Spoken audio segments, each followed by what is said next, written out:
Okay, y'all, October reading wrap up. I'm late. I'm gonna try to be quick. I had a time reading 20 audiobooks. If you want to know anything more, let me know. All He Ever Wanted by Tay Monet, narrated by Winston James and Trey Taylor. The Secret Baby, Surprise Baby. This story vexed me. I don't know what Kiona was doing. It's just a surprise secret for no damn reason. And I can't wait for the next one. Lisa Rain's Never Cross a Highlander, Black historical romance narrated by Michael Abubakar.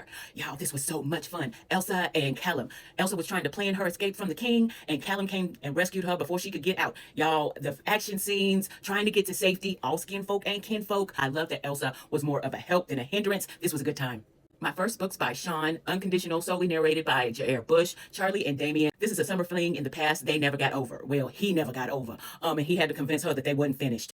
Then came Untouchable, which is Jair Bush and Midnight Michael narrating wonderfully. This one is Tallulah and Pierre. They have known each other since they were children. He has loved her his whole life. So when she suggested they become friends with benefits, he was all in. He had enough love for both of them. I always love it when he has to convince her that they are meant to be. Because of Her by Jewel E. Ann, wonderfully narrated by Sebastian York and Andy Arndt. Y'all, when I tell you I love this book. Check your trigger warnings though. This is a music professor. Her brother and her nephew commit suicide. She's got to go handle all their shit. Next door is this fine protective man. They have to solve all the shits. Lots of things happen, very action packed. But between that narration and the petty revenge lickbacks that follow through, epic.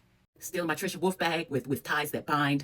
This is the second set from the Vision and Reds, narrated by Anna Riordan, D.C. Cole, and Aaron London. I'm in love with this woman's writing. This follows Quinn and Avery. Y'all, this was so much more intricate, so many more moving parts. Did struggle with Avery and Quinn as a couple, but that might be because of the narration a little bit. But Sadie is still that bitch, and the ending, mind blown. Season of Secrets by QB Tyler, narrated by Jason Clark and Vanessa Moyen. Age gap, workplace romance, her first big girl job. She's got a crush on the boss got a crush on her. It's all against the rules. If nothing else, the narration deserves an award. Riker's Last Salvation by Sherelle Green. It's narrated by Wesley Shaban and Sean Kristen. Shout out to the accent work. Riker is the annihilator and the doctor and the fixer. She's always been on the outside. She's lovingly gifted her partner in life and crime, Shade.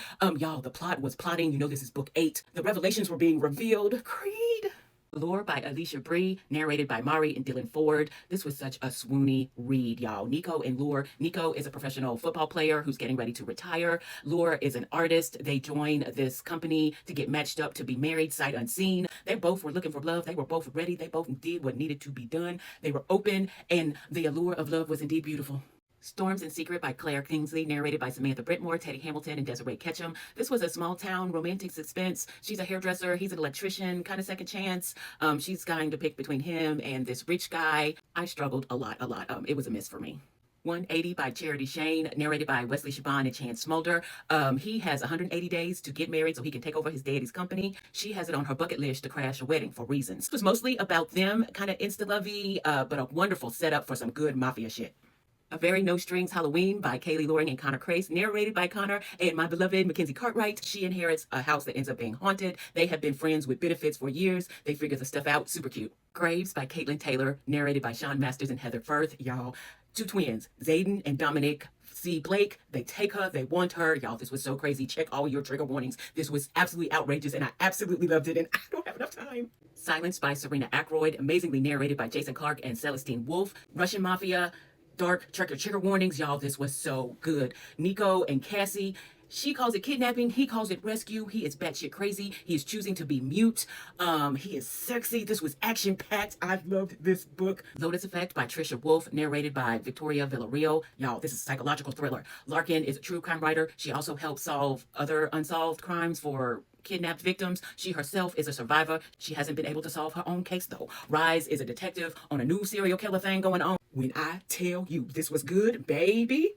The Last Party by A.R. Torres, narrated by Amy Bentley, Will Dameron, Neil Helger, and Ellen Quay. Y'all, psychological thriller from hell. You have to read it. Unhinged, over the top, awesome. Innocent Intent by Casey Mills, narrated by Eden LaFron. Casey is a psychologist. Her husband ends up dead. She's in the middle of the case. Nathaniel is heading the case. This was a juicy good read. Across the Bear by Jason Graham, solely narrated by Wesley Saban. For Halloween, y'all, this was the sexy haunted house that I want to go to.